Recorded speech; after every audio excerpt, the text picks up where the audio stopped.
I want to make a video every day for you guys, but some things need time to marinate, and this video is definitely one of those. We're getting towards the end here, and everything has a lot of weight. And this is, of course, another hard to watch if you've got skin in the game type of video, but a beautiful disaster for those who don't. Today, let's answer these questions. Whose fault is it? Who won here? Who got hurt? How did this happen? Where was the problem? What do we do now? And I've got many options. Why did we take delivery? And what does the ocean represent? Let's get into it. Don't get me wrong, Fisker made some mistakes and the ocean has some problems, but they could have been fixed if they were given the chance. This is a bag holder. If you own an ocean, you're not a bag holder, but this naive assumption based on a potentially better outcome just for you, that's a bag holder. Those who can't grasp reality yet.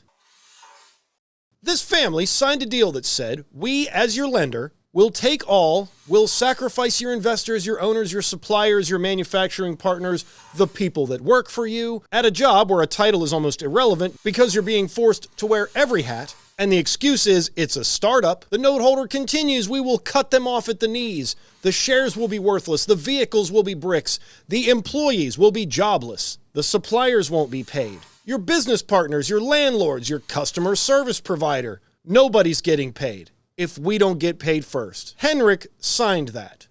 Mistake number one. But not for him, for you.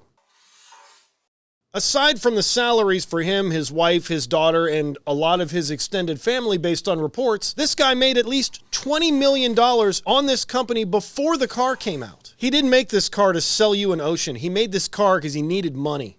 That's it. You guys like country music? Remember when Fisker used to say that instead of telling us that his vents didn't work and the software was crashing? He was most likely a Fisker employee. The minute he didn't get a check, he retired, and he probably gave his free car back. Who deletes monetized YouTube videos? And if I'm wrong, send me an email. There's your speculation zone point number one. Okay, country boy, I'll bite. Hey, what can I say? I'm a desperate man. Times two. That's the chorus to an Eric Church song. Henrik was desperate. He was disgraced from the auto industry. He needed another check, a big one, because he wasn't going to get any more, and he knew it. So he signed the deal, and your and my fate. Who cares who gets hurt?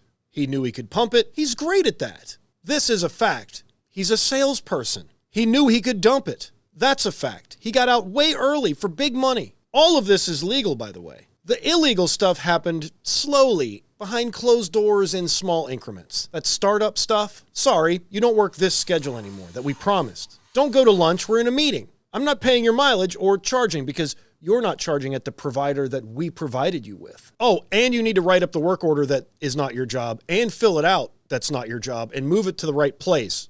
That's also not your job. Or maybe you just get yelled at. The result that they were looking for is not what came out of your mouth. More little things, like, I'm not approving the spacers, I'm just forcing you to install them. You're not the person who installs them, and I'm not signing that paper. This is how a Henrik Fisker startup works. Oh, and by the way, you're fired. Henrik knew he didn't even have to clean up the mess. Covenants. Comply with the approved budget. Do not incur any other indebtedness or liens. We will not directly or indirectly redeem or repay any portion of indebtedness prior to the due date. No restricted investments. No dividends. No transfer or sale of assets. No new lines of business. No new debt. It's right in the contract. Just refuse to file the paperwork on time and miss a couple interest payments, and then you don't even have control anymore. Keep lying to the employees, and that company that you owe all the money to will figure out the rest. Or he'll let his wife do it. Parts supply or no parts supply. No parts supply. Warranties or no warranties. No warranties. Quality control? Please. I'm an actual ex-country music singer. I used to be in a traveling band. Hundreds of venues, not just country, R&B, hip-hop, rock and roll. You work a dead-end job during the week that pays single-digit hourly wages, and in return, you get weekends off and get to follow that stupid dream that you have, or at least that's what they call it at your dead-end job. I know this work environment. If I could legally pay you less, I would. You couldn't make it on time to your mother's funeral when you're 3 minutes late. If you forget to shut that cooler again, I'm cutting your hours. I'm writing you up. Your badge swipe for lunch was 30 minutes and 13 seconds. Billy didn't come in today. Guess who's staying over? These people who didn't get service right now have bricks in their driveways, who won arbitration but aren't going to get a check, who lost their job. who lost $100,000 investing, who got stiffed on lease payments. It's all the result of an extremely complex and calculated web of lies orchestrated by Henrik Fisker. Nissan, the dealership model. The Pear, the Alaska, the Ronin. The Ronin was going to be 750 units or 500 units, but yet you could reserve 2. You got a discount on the second one. The Tata News. What is that anyway? You think this guy is going to publicly appear at a conference to announce an acquisition? This company has like $12 in cash. Let's hit the brakes without rolling backwards.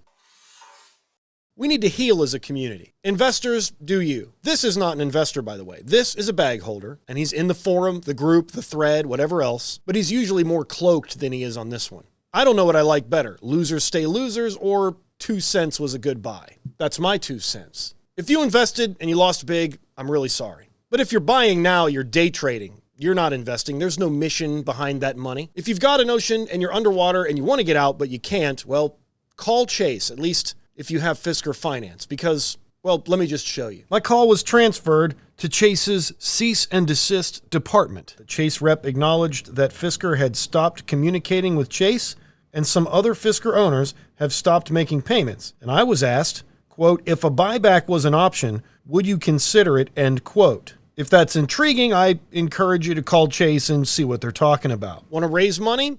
Graphic designers, send me a design. I'll sell it on this channel, and I'll give the proceeds to individual owners to make it right for their car. We can sell anything you want. You want to sell cakes? I'll sell blue and orange cakes. We can call them 10 cakes. And if there's someone out there with big money who wants to do something, well, why don't you buy Fisker? Especially the brand name and the trademark, so he can never do this to anyone else again. If we want to heal, though, we need to be honest with ourselves. This vehicle was a parcel of pretentiousness from the jump. Exclusivity was the whole thing. It was cool, it was rare, and you were going to be first. I felt that way at a lot of times. Also, it wasn't the egg on wheels that is the Tesla Model Y, which, by the way, is the best-selling car in the world for really good reason. It's an excellent car, and I highly recommend it if you're looking to go electric. And remember, I'm talking about the car, not the CEO. So let's end the pretentiousness. We don't need a Fisker Ocean HOA, but it's coming, I promise. They're already out there, and they're going to find solutions to problems, and they're going to lock you out. If you've ever made a post and it wasn't approved, leave that forum.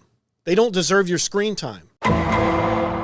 You need to file every complaint. By the way, what happens when you file a complaint with the California Attorney General? Well, let me show you. Thank you for bringing your consumer complaint to the attention of the Office of the Attorney General. Your complaint is valuable to us as it gives our office information about problems that individual Californians are facing. We will write to the company that you have a complaint against and request a response from them regarding your concerns. Whenever possible, we attempt to establish better lines of communication between the two parties involved in a consumer dispute. In many cases, the consumer and the company will reach a mutually satisfactory agreement as a result of these efforts. We do want to inform you, however, that our office is prohibited by law from representing individuals in legal matters. Hopefully, our correspondence to the company named in your complaint will lead to a satisfactory resolution to your problem. If not, you may want to contact a lawyer to advise you of possible remedies. There it is. We will retain your complaint in our files. If, in the future, our office brings a law enforcement action against the company on behalf of the people of California, your complaint may provide useful information that will help all California consumers' interests. If you've got arbitration coming up, throw the book at them, but understand you may not get anything.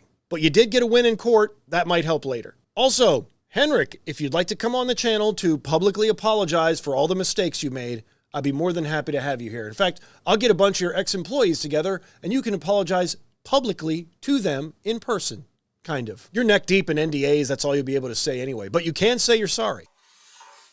We messed up. We didn't get what we paid for, and we are exclusively and pretentiously eating our own feet now. Why did you take delivery? Did you see the red flags? Was there a breakdown in communications sometime during the sales process? We took delivery because we were going to be cooler than the guy next door who is now laughing at us. He told us the ice was slick, and now we're laying on the ground with the recycling on top of us.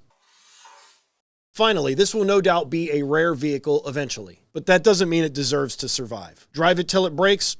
That's perfectly admirable. I would have loved to do that, but I saw a way out. Here's what the ocean represents: the abominable and unregulated power of private equity, the barriers to entry for a public company that are too easy to dodge with a special purpose acquisition, barriers that were established to prevent the exact result we are looking down the nose of, the deception of the CEO, the thousands of jobs wrecked by job loss, duty changes, schedule changes, broken promises, verbal abuse, the revenue that will never be realized by contractors and engineering firms and leasing companies, suppliers, etc. The Fisker Ocean is a billboard that says the American dream is a pump and dump.